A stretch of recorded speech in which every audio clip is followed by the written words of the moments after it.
Desafíos de la pospandemia. El 5G, la robótica, la inteligencia artificial, la computación cuántica, la realidad virtual, y el blockchain entre otras, son tecnologías que se encuentran en un horizonte temporal cercano y gracias al aislamiento social obligatorio acelerarán su estelaridad.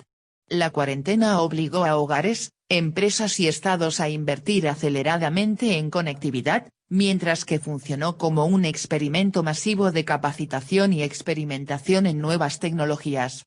Aunque la pandemia se termine y algo de la hipervirtualidad a la que de repente nos sometimos se revierta, un cambio cualitativo en la manera de trabajar, estudiar, consumir y disfrutar es inexorable. La sociedad, la economía y nosotros mismos no volveremos a ser iguales. El primer desafío para el que debemos estar preparados en el mundo post-pandemia es el financiamiento de la infraestructura necesaria para incluirse en una economía mucho más virtualizada en un contexto de restricción externa estructural a lo que se suma la particular situación actual tanto local como de contexto internacional.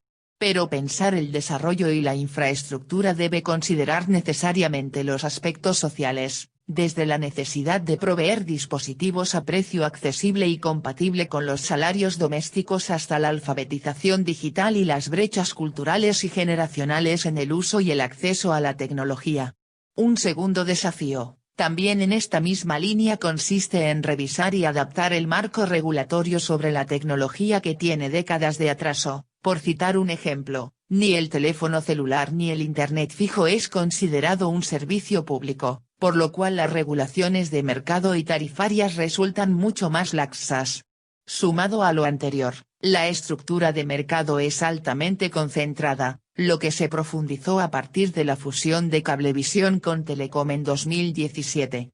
La empresa de comunicaciones se convirtió en la tercera empresa más grande del país considerando su facturación, controlando 60% de accesos a Internet fija. En el segmento de telefonía celular, personal, perteneciente a Telecom, acumula el 30% del mercado. A partir de 2017, la empresa más grande del país es Mercado Libre, desplazando del podio a IP. El comercio electrónico es uno de los segmentos donde más creció la demanda exponencialmente a partir del aislamiento social y que mayores perspectiva de crecimiento tiene. A pesar de las dificultades y desafíos, por el lado de las oportunidades surgen ventajas para nuestro país. En primer lugar, el cambio tecnoproductivo es una ventana de oportunidad para insertarse en el nuevo paradigma con bajos costos de entrada, algo que resulta cada vez más difícil a medida que se va ingresando en la madurez tecnológica. Los años venideros constituyen grandes oportunidades para las pymes locales de base tecnológica. Asimismo, se abren oportunidades para diversificar la matriz exportadora en el sector servicios con gran valor agregado por la cantidad y calidad de los profesionales argentinos. Pero también, por las ventajas que tiene el idioma español como segunda lengua materna en importancia según la cantidad de hablantes en el mundo, el crecimiento de la comunidad latina en Estados Unidos y los usos horarios compartidos con el resto del continente americano y de solo 4 a 6 horas de diferencia con Europa. Existen por último, trayectorias tecnológicas exitosas ya recorridas como INVAP, CONEA y CONAE entre otras. Para aprovechar las oportunidades y ayudar a resolver los problemas resulta sumamente relevante concluir rápidamente la renegociación de la deuda y aprovecha una próxima etapa de bajas tasas de interés para financiar proyectos de desarrollo de base tecnológica. Tecnología e inclusión.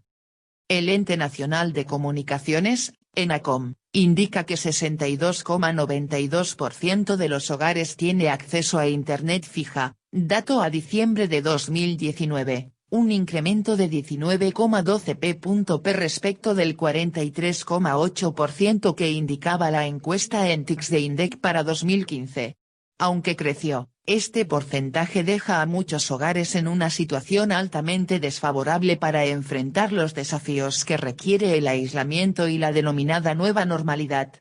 Los datos de ENACOM, si bien resultan la serie más actualizadas, no incluyen información sobre acceso a dispositivos y en este sentido ENTIX revela que al momento del relevamiento la mayoría de hogares accedía a Internet mediante teléfonos celulares, 85,6%. Solamente 52,8% contaba con una computadora, pero no se especifica si la misma es adecuada para el teletrabajo o la educación a distancia, contando con software y hardware capaz de soportar transmisiones de streaming. Un reciente informe de Argentinos por la Educación, realiza una interesante comparación internacional, de 80 países que participan en las pruebas PISA, Argentina ocupa el puesto 62 ordenando de mayor a menor según el porcentaje de estudiantes con acceso a Internet en su hogar. Se agrega además, una observación respecto de la metodología de relevamiento. En el cuestionario complementario a estudiantes, se pregunta entre otras cuestiones si en su hogar tienen conexión a Internet, a lo que los estudiantes pueden responder sí o no. Esta pregunta no indaga exclusivamente si el estudiante tiene o no Internet de tipo fijo y puede interpretar tener una conexión a Internet en sentido amplio, fijo o móvil, por ejemplo a través del celular o una red abierta. Asimismo, las mediciones en pruebas estandarizadas en estudiantes de 15 años, como PISA, o de final de secundario, como Aprender, tienen un sesgo. Los estudiantes que llegan a esta instancia del proceso educativo suelen provenir de estratos socioeconómicos más favorecidos en comparación con el total de estudiantes. En términos internacionales, la conectividad es inferior a las de países como Australia, España, Estados Unidos o Francia, donde más del 95% de los estudiantes tiene acceso a Internet y más del 85% cuenta con computadora. En comparación con la región, las cifras de Argentina superan a Perú, México y Colombia tanto en conectividad como en tenencia de computadora, pero son inferiores a las de Chile y Uruguay. Es relevante estudiar y definir la brecha tecnológica en el contexto actual.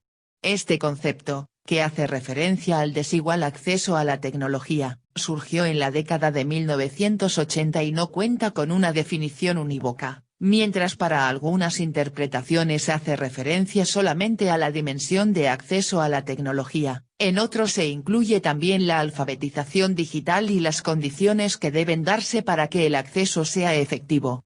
Siendo la vulnerabilidad que implica la inequidad en el acceso el concepto central de brecha tecnológica, en realidad, sería más claro definir y trabajar bajo el paradigma de pobreza digital. Los datos actuales, aunque descriptivos, resultan incompletos, y pensando desde el punto de vista de las políticas públicas y toma de decisiones, resulta sumamente relevante contar con indicadores que den cuenta de la situación de conectividad de los hogares. El Censo Nacional de Población, a realizarse en octubre de este año, pero que en el contexto actual podría postergarse para el 2021, es una buena oportunidad para definir el punto de partida de cara a los nuevos desafíos que traerá el mundo post-pandemia. En definitiva, estamos a los albores de un cambio social y tecnoproductivo que sin duda continuará y profundizará la crisis y desequilibrios que inició la pandemia. Pero también representa una ventana de oportunidad para encontrar los nichos en los que es posible convertirse en los líderes y absorber el cambio lo más rápido posible, apalancar los esfuerzos realizados y trabajar sobre la pobreza digital para que el desarrollo incluya a todos, a todas y todes.